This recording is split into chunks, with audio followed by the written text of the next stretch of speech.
Jools Holland's back with Later Live tomorrow night, kicking off with Franz Ferdinand and legendary singer-songwriter Carole King. That's at 10. Back to tonight on BBC Two, and Stewart Lee is about to climb aboard his comedy vehicle.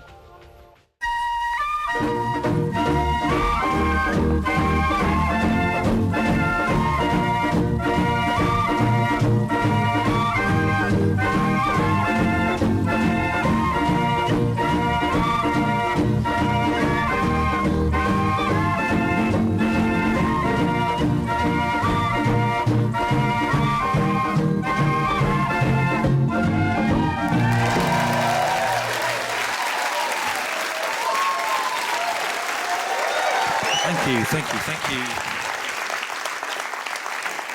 Hello, I'm Stewart Lee. This is Stewart Lee's comedy vehicle. Let's off-road.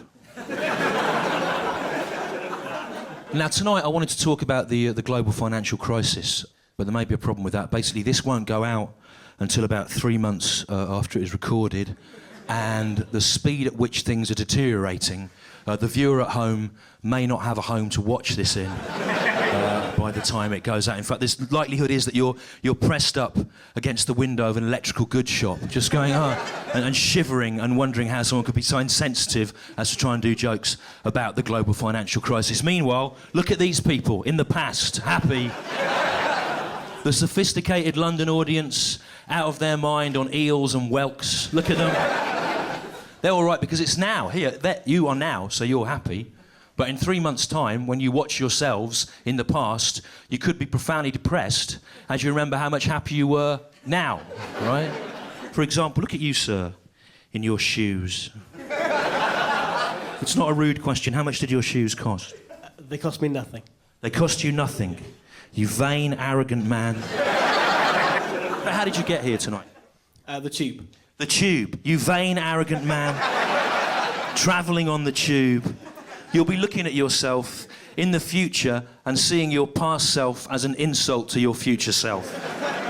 For those of you watching at home who haven't seen me on television for about 10, 15 years and are thinking, he's put on weight, I'm not fat, I'm merely inflation-proofed, or as it was known before the global financial crisis, fat. A fat sod. Money's lost its value, property's lost its value, even Woolworths gift vouchers have lost their value.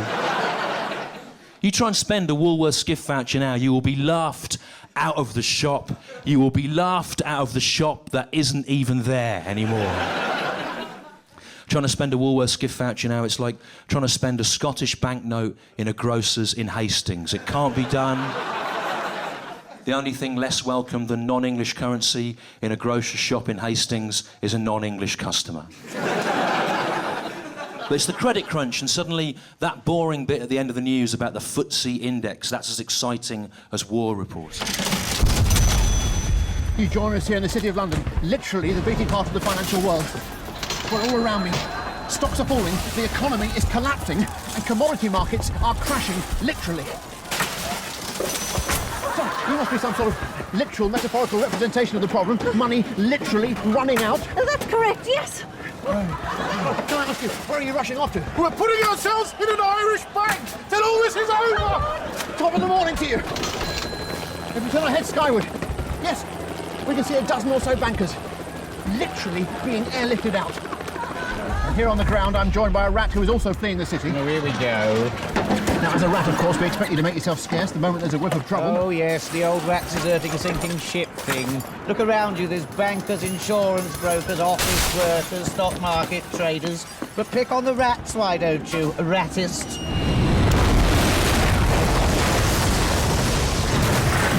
And even as we speak, this satirical item is literally collapsing under its own weight! Now, before all this happened, all that was on television all day was programmes about how to buy a house, do up a house, or sell a house for more than you paid for it, or all three simultaneously. And these programmes were invariably presented by vile, shallow women whom one couldn't help but find strangely attractive, despite despising them and everything they stood for. And in between these programmes about how to buy a house or do up a house or sell a house for more than you paid for it, were adverts telling you how to get money to do this, money that wasn't really yours, by taking out a loan or by suing someone for something that happened to you that was obviously your fault. Did you slip in some cheese? Did it make you hate cheese, which you had previously loved? Why not sue a cheesemaker? Sue him for all the cheese he's got. Drive him out of the cheese-making business. Did you burn your face with an iron? Why not sue Prometheus, the god that invented fire? Or an Iron Age chieftain for having the temerity to popularise the metal? Or else you could take out a loan, or else you could consolidate all your existing debt into one single, more manageable, but equally massive debt. Never seemed to make sense to me. Could I just point out at this juncture that I am not fat? I've merely consolidated all my existing fat into one single, more manageable, but equally massive unit of fat. But the property market has crashed. There's no need for those kind of programmes anymore. All Channel 4 should do, really, is make programmes which encourage us to turn our luxury houses back to the valueless state they were in before we did them up, in the hope of escaping negative equity. Destroy your home on Channel 4. Colin Deacon spent literally years making his dream home a reality. But thanks to the credit crunch, his massively improved property is now worth less than it was before he began work on it. Well, Colin, it's bad news, isn't it? Colin, what should we do now? My aim is the destruction of all I have done. Destruction. The annihilation of the self in the hope that I can somehow turn back time back to before. Before? Before you invested all your savings in the property? Before. Before you borrowed heavily against the property? Before. Before your wife left you?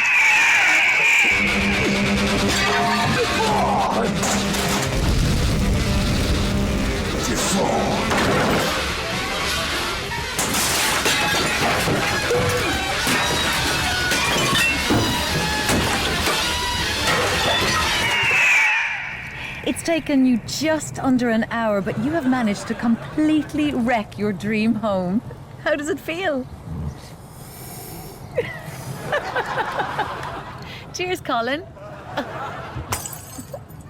Cheers. But it's dangerous to mess with these abstract ideas of the financial value of things. No one really understands the abstract financial value of things. It's incomprehensible. When they try to explain it on the news, I half expect an expert to come out and say they're going to destroy debt forever by shooting debt down a massive underground tube in Switzerland and smashing it into credit. Because everything's on credit now, isn't it? Are you watching this at home? Are you watching it perhaps on a flat screen television which you've bought on HP that's not yours, a massive flat screen television that you don't really own? Round television is not good enough for you. A massive flat screen television with its 3 times the normal emissions rate, driving up the sea level, drowning people in the South Pacific. On the television that you don't own, you make me sick. If you're watching this on a flat screen television that you don't own, turn it off and read a book.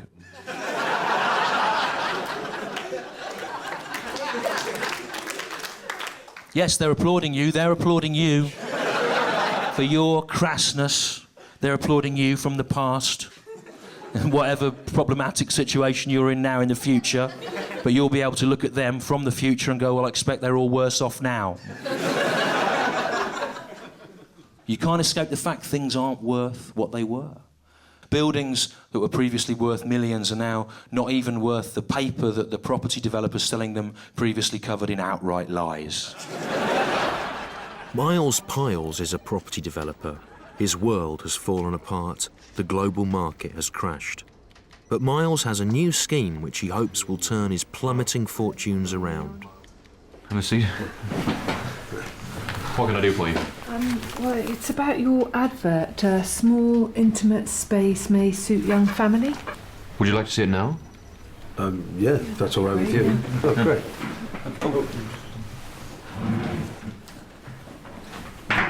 Sorry, if you could just hold. Yeah.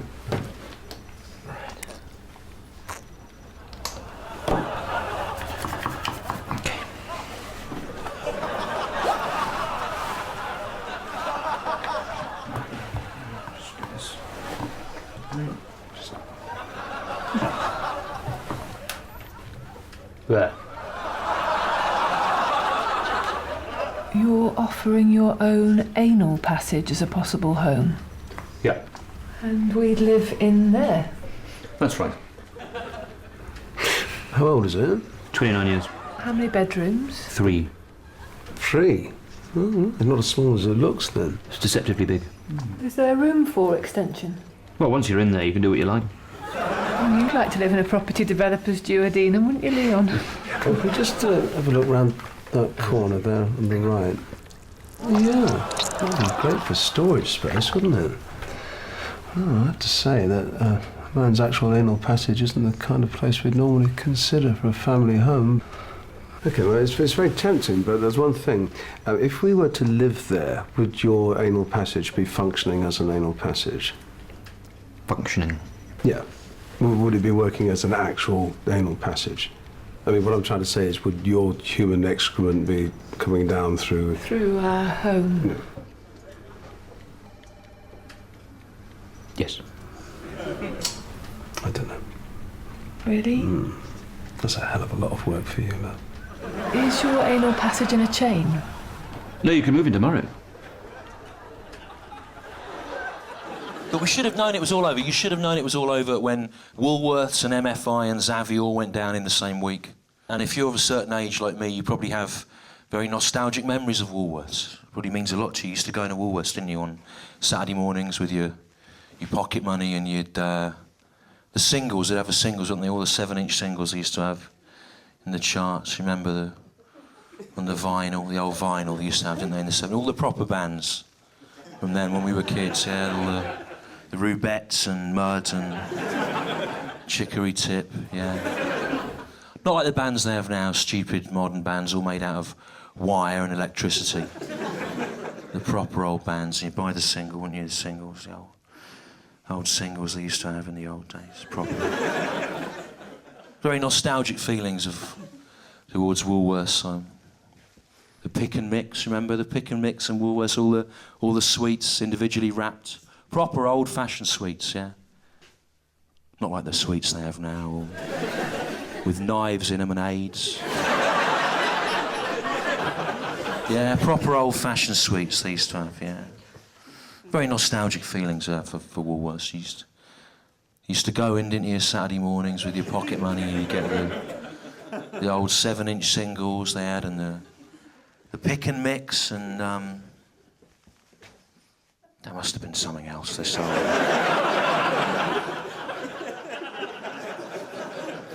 That was it, wasn't it?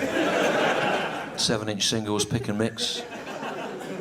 It's hardly surprising they went under.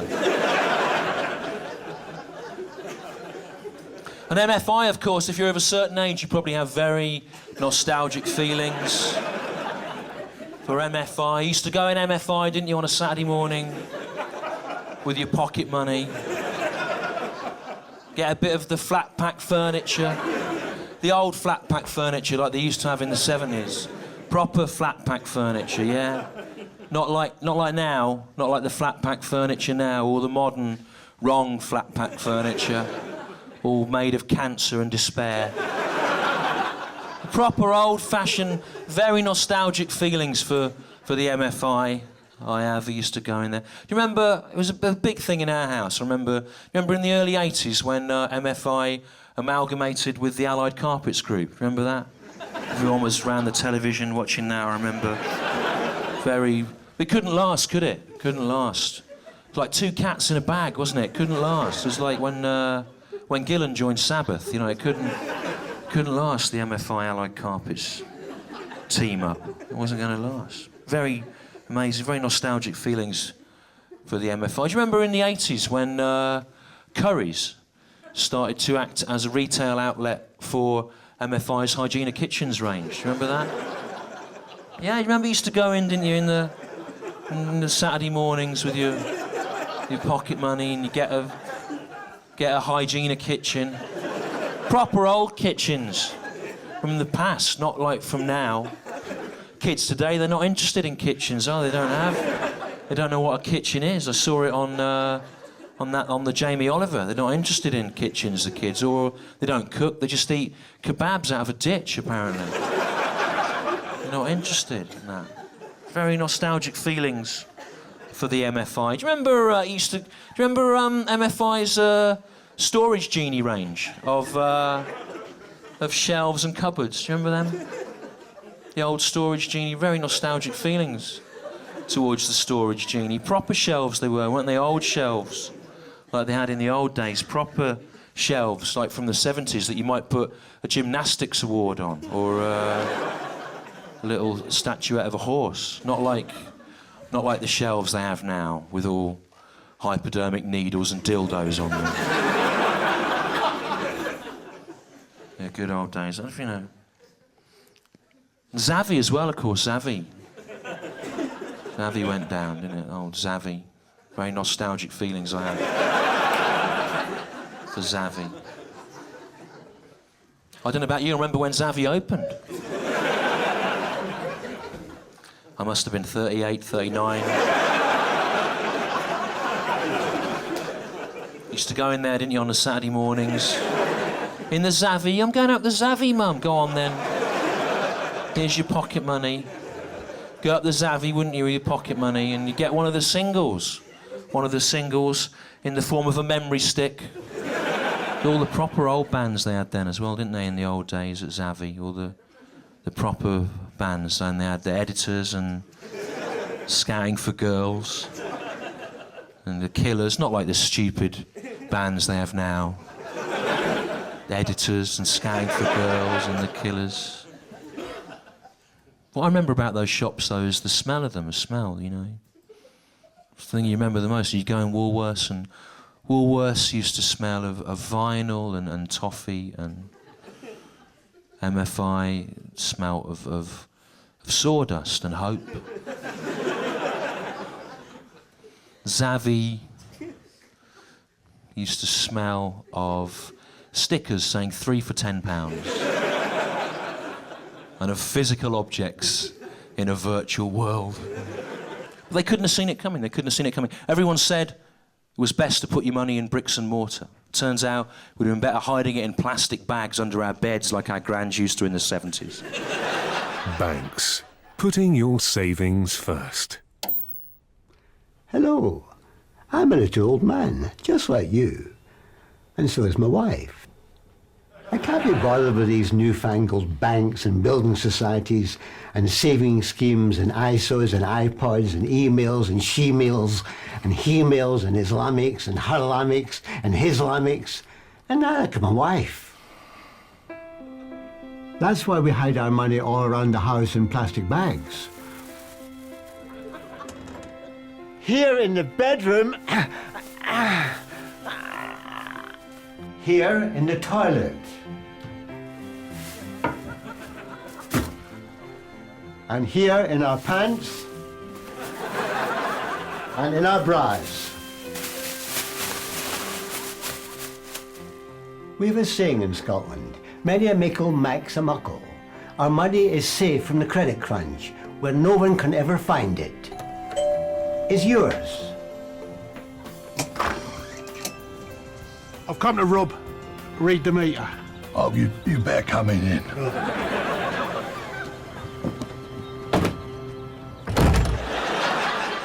Basically, what's happened is somewhere along the line, as a society, we confused the notion of home with the possibility of an investment opportunity.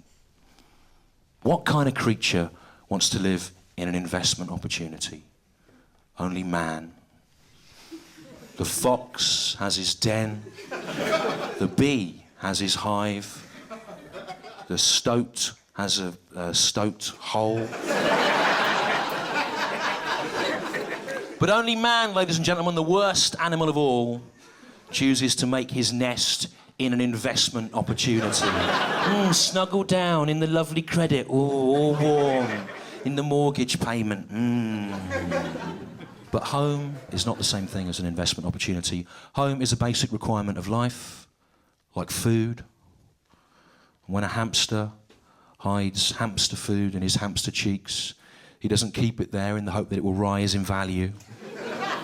When a squirrel hides a nut, he's not trying to play the acorn market. And having eaten the nut, he doesn't keep the shell in the hope of setting up a lucrative sideline making tiny hats for elves. And when a dog buries a bone, he doesn't keep that bone buried until the point where it has reached its maximum market value. He digs it up when he's hungry.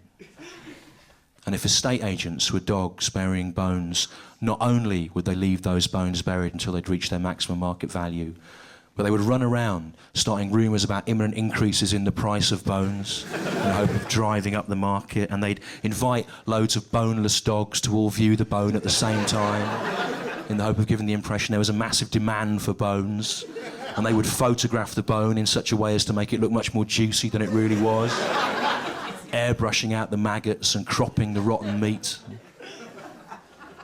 Estate agents are in trouble, of course. Now, there's a certain amount of schadenfreude there, isn't there? Because anyone that's ever dealt with an estate agent will be going, yes, they're in trouble, yes. Mention the words estate agent to most people, their skin will start to crawl. They may even be physically sick and start smashing their heads into a wall in hope that they'll die. But we shouldn't hate estate agents. Estate agents are living things, just like us. Yeah? And the struggles to survive that estate agents are going through today are a useful barometer of some of the problems that we humans might face in the future. And remember, in London, experts say you're never more than 10 feet away from an estate agent. Under normal circumstances, estate agents keep out of most humans' way, hiding in their brightly lit offices, or sometimes in properties like these, which show clear signs of their presence. A few years ago, we'd sometimes see the odd one, but then one morning I was sitting on the WC doing my business, poo actually, and I heard a sort of scratchy noise because it sounded like it was coming from inside the wall. So we got someone in to look at it, and it turned out the whole house was infested. With estate agents? Yeah, that's right, yeah. That one arrived last night just before I went to bed, and then when I got up this morning, all of this had appeared. Right. Well, once one of them's made their mark, you know, the others feel they have to as well. Very competitive for territory. Fresh droppings here.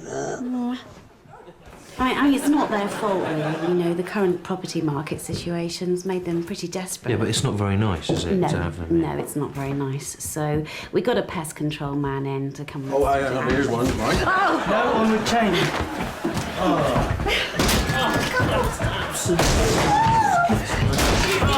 Sick! Oh, you can stand No. there. Listen, it's all right. I've laid down poison, so he's probably already dying. Oh. To my mind, estate agents is the worst vermin of them all.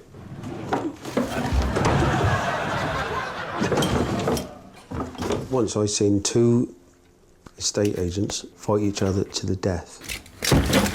To the death, mind, over the deeds of a 2-bedroom flat in Gosport. Weren't even double glazed. Well, some people say the only good estate agent is a dead estate agent. I don't know if I agree with them. Off-street parking. If anything, they're less use when they're dead. You try buying a partial loft conversion off one of them. Can't be done. But who's to blame for all this? Well, we could blame the deregulated economics of the Thatcher-Reagan years. We could blame Gordon Brown. We could blame the banks, which lent us money we couldn't really afford to have. But really, we're to blame. Well, you're to blame. I'm not really to blame. I've always been very frugal. Never taken out a loan. I'm not in debt. I've lived in the same small flat for 11 years. It's finished to a very low spec, I'm told. I don't have any light fittings. You got light fittings? Yes. I don't have any door handles. Put my hand in a hole and kind of pull them back. I don't have a dishwasher. Do you have a dishwasher? I don't. Oh, I can't wash my dishes. I don't own a dishwasher. This suit isn't mine. I was lent this suit by the BBC, who told me that I didn't own any clothes that were suitable to wear on television. But we're to blame.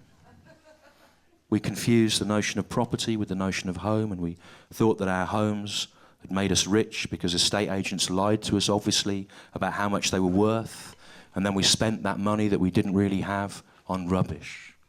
Rubbish, rubbish, rubbish. A new car, an expensive hat,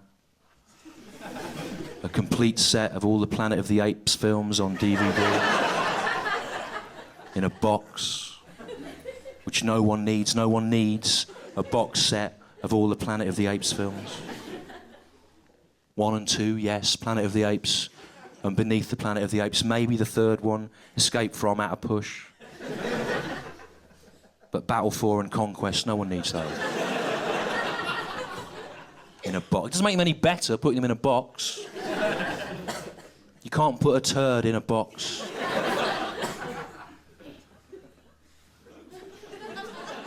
You can put a turd in a box. Many Liberal Democrat MPs have. You can't polish a turd. You can lacquer a turd. You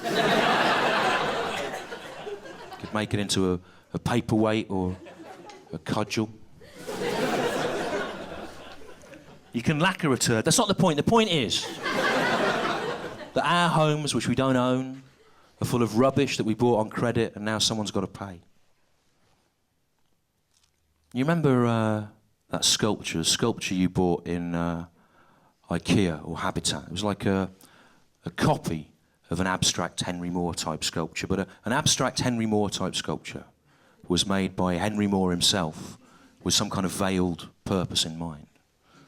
But a copy of an abstract Henry Moore type sculpture on sale in IKEA or Habitat was made by an employee of IKEA or Habitat to stand as a sign to say that you should have liked the kind of thing that ought to have been there but isn't. It's a meaningless copy of something which once had meaning. In 2009, British homes are full of sculptures of nothing. Sculptures of nothing in houses of sand. Sculptures of nothing in houses of sand, artfully backlit by designer lamps against neutral beige backgrounds, because that's what estate agents told us would help sell the house. Sculptures of nothing in houses of sand. Sculptures of nothing standing nowhere with nothing to say.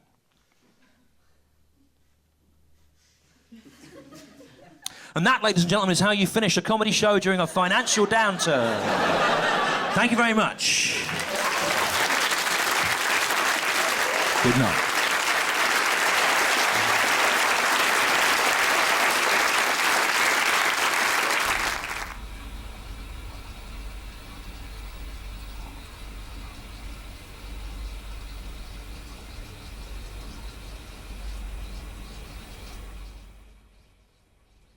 Hi, digital viewers, press your red button now for extra content. Now, I've no idea what the quality of this extra content will be like, but it is free. And don't forget, just about to start on BBC 3, the next episode of Heroes.